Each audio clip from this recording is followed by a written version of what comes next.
আমার প্রাণপ্রিয় কলিজার বন্ধুরা, তোমরা সবাই কেমন আছো? আশা করি তোমরা এই গরমে একটুও ভালো নাই।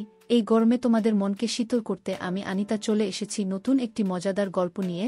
আজকের গল্পটি শুনলে তোমাদের পাইপ দিয়ে ঝরনার মতো জল বের হবে। তাই গল্পটি শোনার আগে অবশ্যই হেডফোন ব্যবহার করো।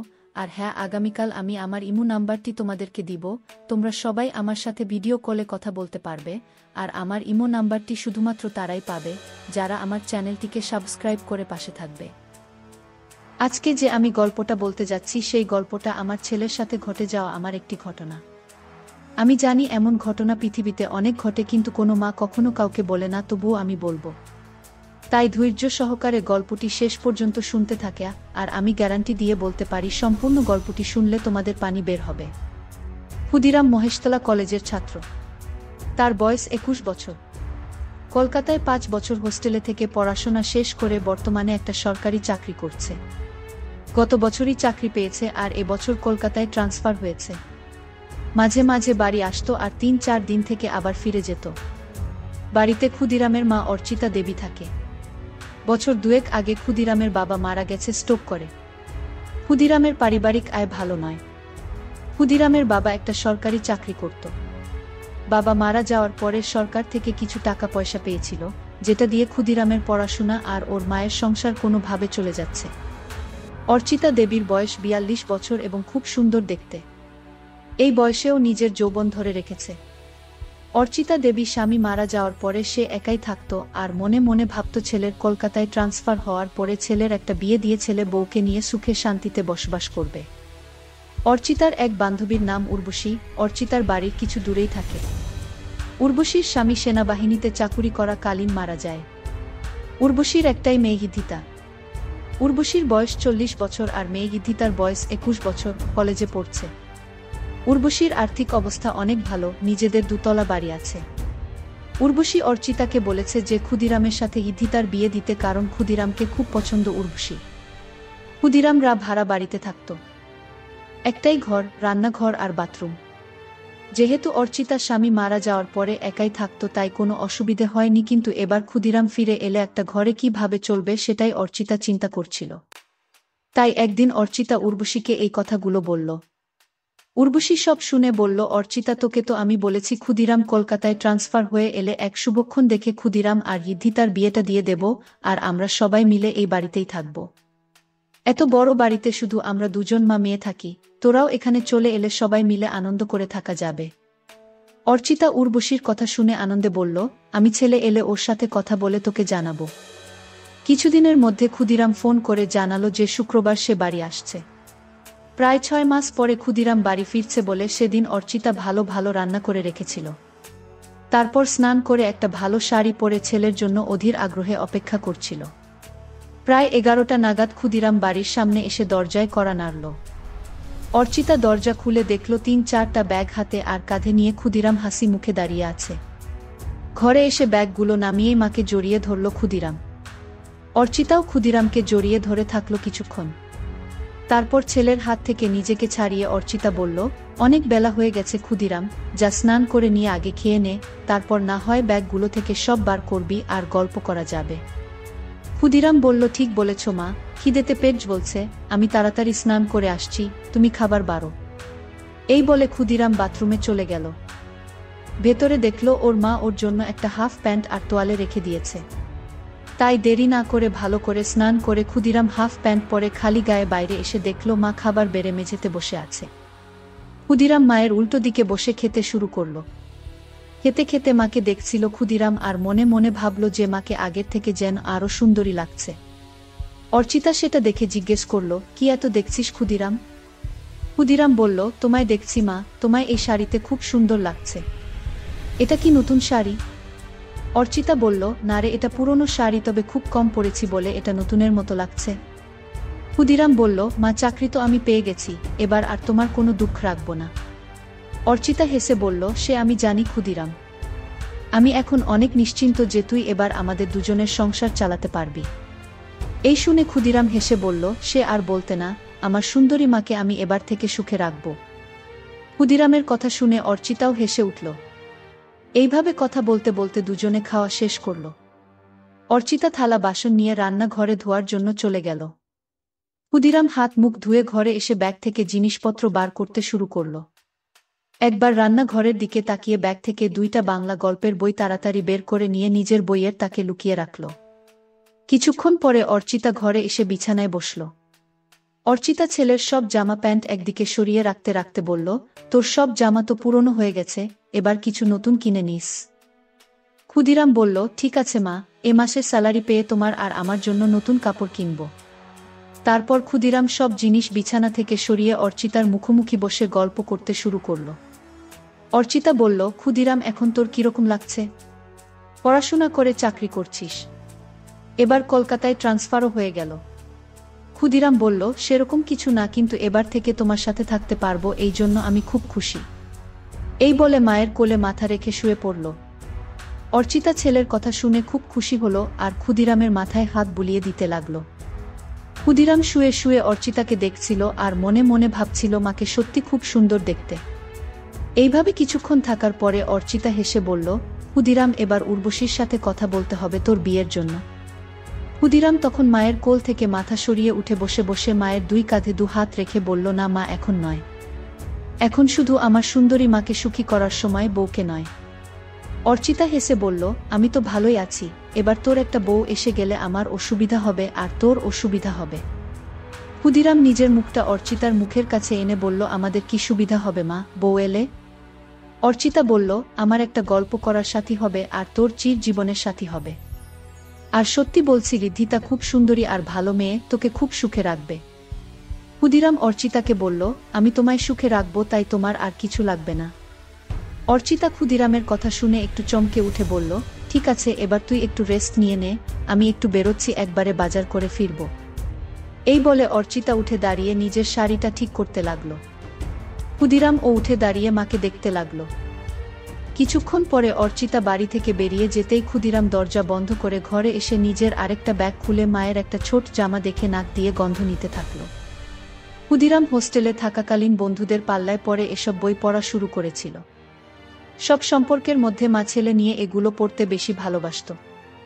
সেই জন্য 6 মাস আগে যখন বাড়ি এসেছিল তখন মায়ের একটা ছোট জামা লুকিয়ে নিজের সাথে নিয়ে গিয়েছিল।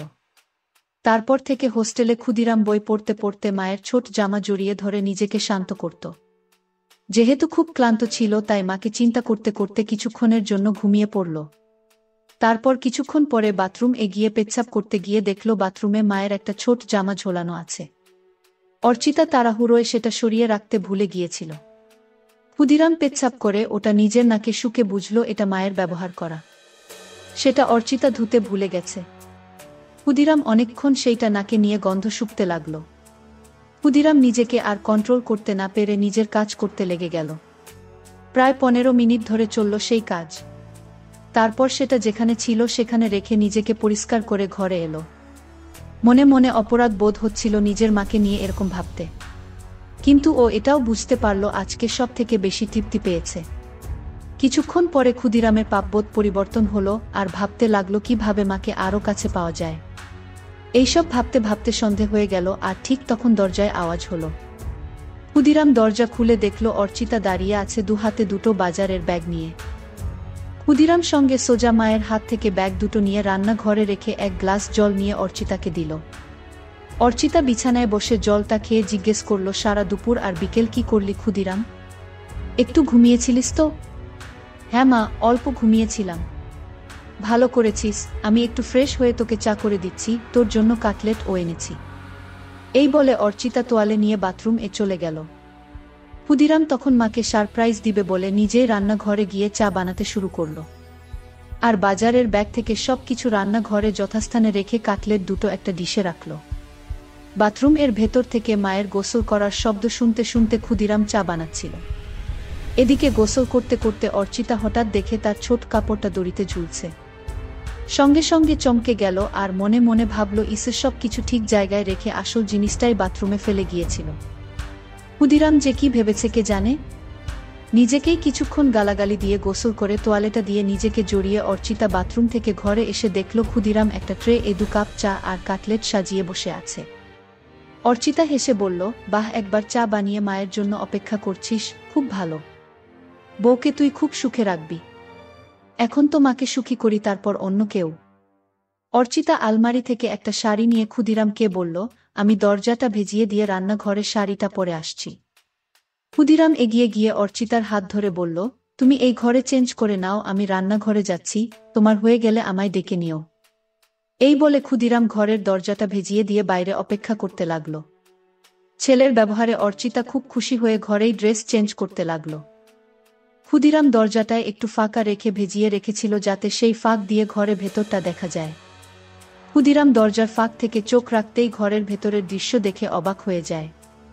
এদিকে অর্চিতা ততক্ষণে শাড়িটাও পরে নিয়ে ক্ষুদিরামকে ডাকল ঘরের ভেতরে আসার জন্য। ক্ষুদিরাম মায়ের ডাক শুনে একটু চমকে গিয়ে ঘরে ভেতরে এলো এবং হঠাৎ খেয়াল করল ওটা শক্ত হয়ে দাঁড়িয়ে আছে। কোনো ক্রমে এক হাত দিয়ে সামাল দিয়ে বিছানাতে বসল। অর্চিতা তখন আয়নার সামনে দাঁড়িয়ে চুল আঁচড়াচ্ছিল, তাই ছেলের দিকে খেয়াল করেনি। ক্ষুদিরাম অর্চিতাকে ডাকল, এসো মা, চা আর কাটলেট ঠান্ডা হয়ে যাবে, খেয়ে নাও আগে। ঠিক আছে, চল খেয়ে নি। এই বলে বিছানায় এসে ক্ষুদিরামের মুখোমুখি বসল। দুজনে একসাথে কাটলেট আর চা খেতে লাগল। বাহ ক্ষুদিরাম, চাটা তো খুব ভালো বানিয়েছিস। তোমার ভালো লেগেছে মা? আমি হোস্টেলে মাঝে মাঝে নিজেই চা করে খেতাম। অর্চিতা হেসে উঠে ক্ষুদিরাম এর গালটা ধরে বলল, সত্যি ভালো হয়েছে, আমার ছেলে এখন নিজের খেয়াল নিজে রাখতে পারবে। ক্ষুদিরাম ও তখন মায়ের গালটা ধরে বলল, তোমারও সব খেয়াল রাখবে তোমার ছেলে। দুজনেই একসাথে হেসে উঠল। আচ্ছা ক্ষুদিরাম, তোর চাকরি শুরু কবে থেকে? আজ 28 তারিখ, পরের মাসের 8 তারিখে অফিস জয়েন করতে হবে। একটা কথা বলার ছিল। কি কথা মা, বলো। উর্বশীকে তোর মনে আছে? উর্বশী মাসি কেন মনে রাখবো না মা, আমায় এত ভালোবাসে। সেটা জানি, তোকে ভালোবাসে বলেই একটা প্রস্তাব রেখেছে। কি প্রস্তাব? উর্বশী তোর সাথে ইদ্ধিতার বিয়ে দিতে চায়। ক্ষুদিরাম লজ্জা পেয়ে বলল, এখন আমি বিয়ে করব না। উর্বশী বলেছে ইদ্ধিতার সাথে তোর বিয়ে হবার পরে আমরা সবাই ওর বাড়িতে থাকব। আমি বলেছি যে ক্ষুদিরামের সাথে কথা বলে জানাবো। তুই কি বলিস এ ব্যাপারে? বিয়ের ব্যাপারটায় আমায় একটু সময় দাও। বুঝলাম ছেলের লজ্জা করছে, ঠিক আছে, তুই সময় নিয়ে চিন্তা করে আমায় জানাস। কিন্তু আমাদের ঘরটা খুব ছোট দুজনের জন্য।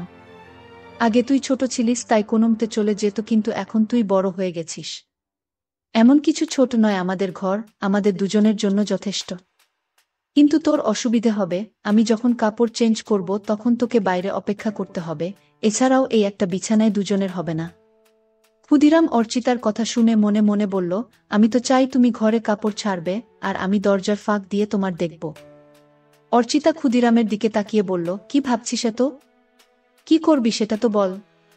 ক্ষুদিরাম সঙ্গে সঙ্গে বলল, না কিছু ভাবছিলাম না, তবে এখন ওখানে যাব না, কিছু দিন চাকরি করে স্যালারি জমিয়ে তারপর না হয় যাওয়া যেতে পারে। ঠিক আছে, তোর যেটা ভালো মনে হয় সেটাই হবে। ঠিক আছে, তুই টিভি দেখ, আমি রাতের রান্নাটা করে নিই। এই বলে অর্চিতা চায়ের ট্রেটা নিয়ে রান্নাঘরে চলে গেল। ক্ষুদিরাম টিভি দেখতে লাগলো, কিন্তু ভালো লাগছিল না। তাই ক্ষুদিরাম রান্নাঘরে গিয়ে দেখল মা এক মনে গুনগুন করে গান গাইতে গাইতে রান্না করছিল। ক্ষুদিরাম পেছন থেকে অর্চিতাকে একটু হামি দিয়ে জিজ্ঞেস করল, মা আজ কি রান্না করছো? অর্চিতা চমকে উঠে হালকা হেসে বলল, আজ ডিমের ঝোল, ভাত আর আলু পোস্তা। ক্ষুদিরাম মায়ের কানে কানে বলল, তোমার হাতের রান্নার কোনো জবাব নেই মা। অর্চিতা নিজেকে ছাড়িয়ে নিয়ে বলল, এই দুষ্টু এখন ছাড় আমায়, না হলে রান্না করতে দেরি হয়ে যাবে। ক্ষুদিরাম আরো হামি দিয়ে বলল, আমার মিষ্টি মায়ের হাতের রান্নায় আমার মন ভরে যায়। অর্চিতা হেসে বলল, এবার যা এখান থেকে, আমায় রান্নাটা করতে দে। ক্ষুদিরাম তখন ঘরে চলে এসে আবার টিভি দেখতে লাগল। প্রায় 1 ঘন্টা পরে অর্চিতা এসে ক্ষুদিরামের পাশে বসল। অর্চিতা পুরো ঘেমে গেছে রান্না করতে করতে। ক্ষুদিরাম বলল, মা তুমি তো ঘেমে গেছো, শাড়িটা চেঞ্জ করে অন্য কিছু পরে নাও। ছেলের কথা শুনে অর্চিতা বলল, আমি ভাবছিলাম তুই কি ভাববি তাই অন্য কিছু পরছিলাম না। ক্ষুদিরাম অবাক হয়ে অর্চিতার দিকে তাকিয়ে বলল, আমি আবার কি ভাবব? যাও চেঞ্জ করে নাও, আমি রান্নাঘরে যাচ্ছি। অর্চিতা বলল, আমি বাথরুম এ চেঞ্জ করে নিচ্ছি, তুই টিভি দেখ। এই বলে অর্চিতা বাথরুম এ চলে গেল। ক্ষুদিরাম মনে মনে ভাবল, আরেকটা সুযোগ নষ্ট হলো মাকে ওভাবে দেখার। অর্চিতা বাথরুমে গিয়ে নিজের গা ধুতে ধুতে রান্নাঘরে ক্ষুদিরামের ওইরকম ভাবে জড়িয়ে ধরার কথা ভাবতে লাগল। মনে মনে ভাবছিল, ক্ষুদিরাম কি তাহলে ইচ্ছে করে ওসব করছিল না, এটা হঠাৎ হয়েছিল। একটু চোখে চোখে ক্ষুদিরামকে রাখতে হবে, কারণ এই বয়সটা খুব বাজে। এসব ভাবতে ভাবতে স্নান শেষ করে কাপড়টা পরে নিল। ক্ষুদিরাম না থাকলে মাঝে মাঝে অর্চিতা এক কাপড়েই রাতে ঘুমাতো, কিন্তু এখন সেটা আর হবে না। এমনিতে অর্চিতা খুব ওই স্বভাবের, আর স্বামী মারা যাওয়ার পরে সেটা আরও বেড়ে গেছে। কিছুক্ষণ পরে অর্চিতা বাথরুম থেকে বেরিয়ে এসে ক্ষুদিরাম এর সাথে বসে একসাথে টিভি দেখতে দেখতে এটা সেটা গল্প করতে লাগল। রাত প্রায় 10টা বাজে ঘড়িতে। এবার খাবার পালা, তাই অর্চিতা রান্নাঘরে গিয়ে খাবার বেড়ে নিয়ে এলো। ক্ষুদিরাম আর অর্চিতা দুজনে মেঝেতে বাবু হয়ে মুখোমুখি বসে খেতে শুরু করল। ক্ষুদিরাম খেতে খেতে মায়ের দিকে তাকাতেই দেখল অর্চিতা নিচু হয়ে যখন খাবার মুখে দিচ্ছিল তখন মায়েরটা নিচে নেমে যাচ্ছিল, আর ক্ষুদিরাম তা দেখা যাচ্ছিল।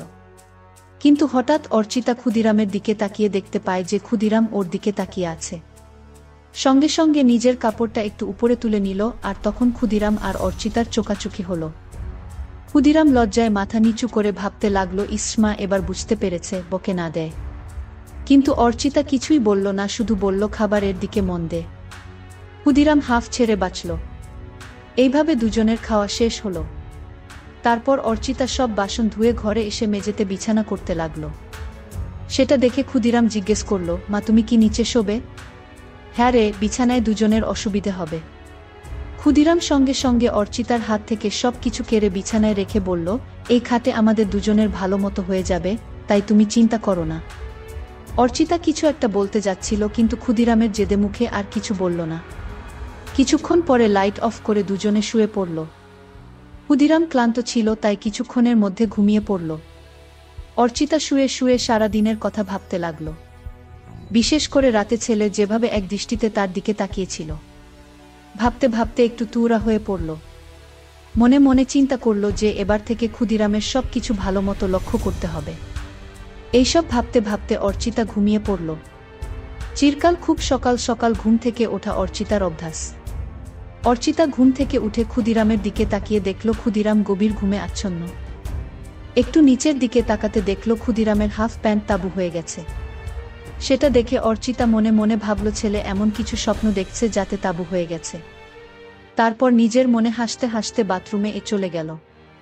তারপর রান্না করে নিজে স্নান করে শাড়ি পরে চায়ের কাপ হাতে নিয়ে ক্ষুদিরামকে ডাকল। ক্ষুদিরাম ঘুম থেকে উঠে দেখল মা চায়ের কাপ হাতে দাঁড়িয়ে আছে, একটা সুন্দর শাড়ি পরে। কটা বাজে মা? এত সকালে তোমার স্নান হয়ে গেছে? 10টা বাজছে, আমায় একটু উর্বশীর সাথে বেরোতে হবে। তোর জন্য রান্না করা আছে, দুপুরে স্নান করে খেয়ে নিস। সন্ধে বেলায় আবার দেখা হবে। ঠিক আছে মা, তুমি চিন্তা করো না। কাল তো রবিবার। কেন, কোথাও বেরোবি নাকি? ক্ষুদিরাম অর্চিতার হাত থেকে কাপটা নিয়ে টেবিলে রেখে অর্চিতাকে ধরে একটা পাপ্পা দিয়ে বলল, দেখি কি প্ল্যান করা যায়। অর্চিতা নিজেকে ছাড়াবার চেষ্টা করে বলল, আবার দুষ্টুমি হচ্ছে, আমার শাড়ি নষ্ট হয়ে যাবে, এখন ছাড় আমায়, পরে জড়িয়ে ধরার অনেক সময় পাবি। তোমায় ছাড়তে ইচ্ছে করছে না মা। এই বলে আবার অর্চিতাকে ধরে ক্ষুদিরাম আর মায়ের শরীরের কোমলতা অনুভব করতে থাকে। অর্চিতার ও ভালো লাগছিল, কিন্তু ওর দেরি হয়ে যাবে, তাই জোরে করে ক্ষুদিরামকে সরিয়ে দিয়ে বলল, আমি এবার আসি, বুঝলি, না হলে দেরি হয়ে যাবে, তুই সময়মতো খেয়ে নিস। ঠিক আছে মা, তুমি একদম চিন্তা করো না, সাবধানে যেও। এরপরে অর্চিতা নিজের শাড়িটা ঠিক করে ক্ষুদিরামের দিকে একটা হাসি দিয়ে ঘরে থেকে বেরিয়ে গেল। ক্ষুদিরাম দরজা বন্ধ করে ঘরে এসে চা খেতে খেতে চিন্তা করল কি করবে সারাদিন। কিছুক্ষণ বসার পরে আলমারিটা খুলে মায়ের ছোট কাপড়গুলো বের করে বিছানায় রাখল। দেখল সেগুলো অনেক পুরনো হয়ে গেছে। কিছুক্ষণ নাক দিয়ে সবগুলো শুকে আবার যথাস্থানে রেখে দিয়ে আলমারিটা বন্ধ করে দিল ক্ষুদিরাম। তারপর ক্ষুদিরাম ঘরটা আর রান্নাঘরটা পরিষ্কার করল। ক্ষুদিরাম মনে মনে একটা মতলব করল, কি করে মাকে প্রতিদিন ওভাবে দেখা যায়, কারণ শাড়ি চেঞ্জ করার সময় বেশিক্ষণ দেখা যায় না। তাই ভাবল বাথরুমে একটা ফুটো করতে পারলে স্নান করাটা ভালো মতো দেখতে পাবে। একটা হাতুড়ি আর পেরেক নিয়ে বাথরুমের দরজায় ক্ষুদিরাম একটা ফুটো করে দিয়ে দেখল যে ফুটোটা একদম সঠিক জায়গায় হয়েছে, যেখান থেকে ভেতরের দৃশ্য ভালোবাসে দেখা যাবে। তারপর স্নান করে খেয়ে নিয়ে একটু ঘুমোতে গেল ক্ষুদিরাম। ঘুম থেকে উঠে দেখল যে সন্ধে হয়ে গেছে আর অর্চিতার আসার সময় হয়ে গেছে। কিছুক্ষণের মধ্যে দরজায় আওয়াজ শুনে ক্ষুদিরাম দরজা খুলে দিয়ে দেখল অর্চিতা এসেছে। ভেতরে এসে অর্চিতা বলল, ক্ষুদিরাম, দুপুরে খেয়েছিলিস তো? হ্যাঁ মা, খেয়েছিলাম। তোমার দিনটা কেমন কাটলো? অর্চিতা বিছানায় বসে ফ্যানের হাওয়া খেতে খেতে হেসে বলল, আমার আবার দিন কেমন কাটবে, যেরকম কাটার সেরকম কেটেছে। তুমি যাও বাথরুমে ফ্রেশ হয়ে এসো, আমি চা বানাচ্ছি। অর্চিতা সেটা শুনে বাথরুম এ চলে গেল আর ক্ষুদিরাম ও রান্নাঘরে চলে গেল। অর্চিতা বাথরুম এর দরজা বন্ধ করতেই ক্ষুদিরাম দরজার ফুটোয় চোখ রাখল। ক্ষুদিরাম শুধু দেখল লাগলো নিজের মাকে আর এক হাত দিয়ে কাজ করতে লাগল। এদিকে গ্যাসে জল গরম হয়ে ফুটছে, তাই তাড়াতাড়ি চা বানানোতে মন দিল। কিন্তু কিছুতেই নিজের মন থেকে মায়ের সেই রূপটা মুছতে পারল না। কিছুক্ষণ পরে ক্ষুদিরামের চা বানানো শেষ হলো। এদিকে অর্চিতার স্নান হয়ে গেছে আর অর্চিতা বাইরে এলো। ঘরে গিয়ে অর্চিতা চুল আঁচড়াতে লাগলো আর ক্ষুদিরাম চা নিয়ে এসে বিছানায় বসে অর্চিতাকে দেখছিল। অর্চিতা আয়নায় সেটা দেখে ক্ষুদিরামকে জিজ্ঞেস করল, সারাদিন কি করলি? রান্নাঘর পরিষ্কার করলাম।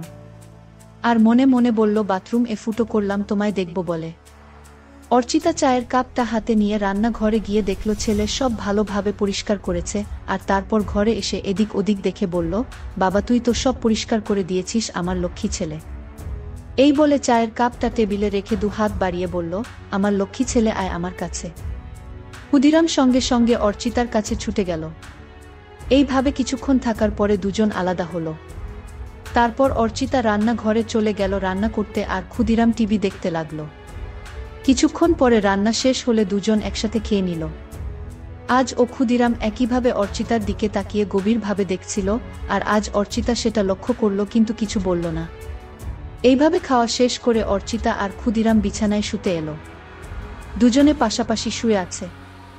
ঘরে নাইট বাল্বটা জ্বলছে। অর্চিতা চিন্তা করছে ক্ষুদিরাম কেন বারবার ওর দিকে তাকিয়ে থাকে। ক্ষুদিরামের মাথায় শুধু মায়ের স্নান করার দৃশ্যগুলো আসছিল। এইভাবে দুজন ঘুমিয়ে পড়ল। মাঝরাতে ক্ষুদিরাম টয়লেট এগিয়ে ফিরে এসে নাইট বাল্বের আলোয় দেখল লাহরটা উপরে উঠে গেছে। ক্ষুদিরাম আস্তে আস্তে এসে অর্চিতাকে দেখতে লাগল। তারপর ক্ষুদিরাম মায়ের দিকে তাকিয়ে দেখল মা গভীর ঘুমে আচ্ছন্ন, তাই সাহস করে মায়ের কাছে এগিয়ে গেল। খুব ভালোই লাগছিল ক্ষুদিরামের। হাত দিতেই সঙ্গে সঙ্গে অর্চিতা একটু নড়ে উঠল। সেটা দেখেই ভয়ে ক্ষুদিরাম তাড়াতাড়ি হাত সরিয়ে নিয়ে বিছানায় শুয়ে পড়ল। অর্চিতা তখন পাশ ফিরে শুল। ক্ষুদিরাম আর কিছু না করে আস্তে আস্তে ঘুমিয়ে পড়ল। পরের দিন সকালে অর্চিতা ঘুম থেকে উঠে তাড়াতাড়ি নিজেকে ঠিক করে নিয়ে ছেলেটির দিকে তাকিয়ে দেখল ছেলে উপুর হয়ে ঘুমে মগ্ন। তারপর বাথরুমে চলে গিয়ে নিজেকে ফ্রেশ করে অর্চিতা চা বানাতে লাগল। ক্ষুদিরাম উঠে ড্রেস চেঞ্জ করে বাজারে চলে গেল। অর্চিতা ভাবতে থাকল কি হচ্ছে এসব। হোস্টেল থেকে ফেরার পর থেকে ক্ষুদিরামের আচরণের কেমন পরিবর্তন এসেছে। এসব ভাবতে ভাবতে ঘরে গিয়ে বসল। বাজার যেহেতু অনেক দূরে, তাই ক্ষুদিরামের ফিরতে ফিরতে আরও 1-2 ঘন্টা লাগবে। এদিক ওদিক দেখতে দেখতে হঠাৎ দেখল ক্ষুদিরামের বইয়ের তাকে বইগুলো কেমন যেন অগোছালো আছে। তাই অর্চিতা বইগুলো তাক থেকে নামিয়ে ঘোচাতে লাগলো আর মনে মনে ভাবল ছেলে রান্নাঘর সব পরিষ্কার করেছে, অথচ নিজের বইয়ের তাক সাজাতে ভুলে গেছে। একটার পর একটা বই সাজিয়ে রাখতে রাখতে অর্চিতা দেখল একটা মোটা বইয়ের ভেতর কিছু যেন আছে। বইটা খুলতেই দেখল একটা পাতলা বই মলাট দেয়া। অর্চিতা ভাবতে লাগলো কি বই যে মোটা বইয়ের ভেতরে ক্ষুদিরাম রেখেছে। গল্পের বইটা হাতে নিয়ে একটা পাতা উল্টোতেই কভার ফুটো আর নাম দেখে অর্চিতা চমকে উঠল। বই এ যা দেখল তাতে তো নিজের চোখকে বিশ্বাস করতে পারছে না। এও কি সম্ভব? পাতা উল্টাতেই দেখল মা ছেলের গল্প। সূচিপত্র দেখে আরেকবার চমকালো অর্চিতা। একটা গল্পের কিছুটা অংশ পড়ল, অবাক হয়ে ভাবতে লাগলো এটা কিভাবে সম্ভব, আর ক্ষুদিরাম এই বই পেল কোথায়? তাহলে কি এসব গল্প পড়েই সে আমাকে নিয়ে ওসব কথা ভাবে? অর্চিতা বিছানায় শুয়ে শুয়ে দুটো গল্প শেষ করল এবং এতটাই উত্তেজিত হয়ে গেল যে বিছানায় শুয়ে শুয়েই তারপর বইটা জায়গা মতো রেখে দিয়ে বাথরুম এ চলে গিয়ে অর্চিতা নিজেকে পরিষ্কার করল। অনেক দিন পরে আজ অর্চিতা খুব উত্তেজনা অনুভব করল। হঠাৎ দরজার আওয়াজ শুনে অর্চিতা দরজাটা খুলে দেখল ক্ষুদিরাম। ক্ষুদিরাম ভেতরে এসে মাংসটা মায়ের হাতে দিল। মায়ের দিকে তাকিয়ে দেখল মায়ের কপালে ঘাম আর মায়ের চোখ মুখটা কেমন যেন লাগছে। সঙ্গে সঙ্গে ক্ষুদিরাম মায়ের দু গালে দুটো হাত রেখে জিজ্ঞেস করল, মা তোমার কি শরীর খারাপ লাগছে? এত ঘেমে আছো কেন? অর্চিতা নিজের ঘামটা মুছে বলল, কিছু না বাবা, গরম করছিল তাই। ক্ষুদিরাম তখন বলল, ঠিক বলেছ মা, আজ বেশ গরম। ক্ষুদিরাম বলল, মা আমি একটু বেরোচ্ছি, এক বন্ধুর সাথে দেখা করে চলে আসব। ঠিক আছে, বেশি দেরি করিস না, আমি রান্না তাড়াতাড়ি করে নেব। এই বলে ক্ষুদিরাম বেরিয়ে গেল। অর্চিতা দরজা বন্ধ করে ভাবল আর একটু হলেই ছেলে বুঝতে পারত যে এটা গরমের ঘাম নয়, এটা অন্য কিছুর ঘাম। এই ভেবে নিজের মনে হাসতে লাগল। গল্পের বাকি অংশ পরের ভিডিওতে দেওয়া হবে, তাই সবাই চ্যানেলটি সাবস্ক্রাইব করে রাখো। বন্ধুরা, আমি আসবি অনেক কষ্ট করে তোমাদের জন্য ভিডিও বানাই। আর পরবর্তী গল্পে আমি আমার ইমো নাম্বার দিব এবং তোমরা সবাই আমার সাথে ভিডিও কলে কথা বলতে পারবা। শুধুমাত্র যারা আমার চ্যানেলটিকে সাবস্ক্রাইব করবে আমি তাদের সাথে ভিডিও কলে কথা বলবো।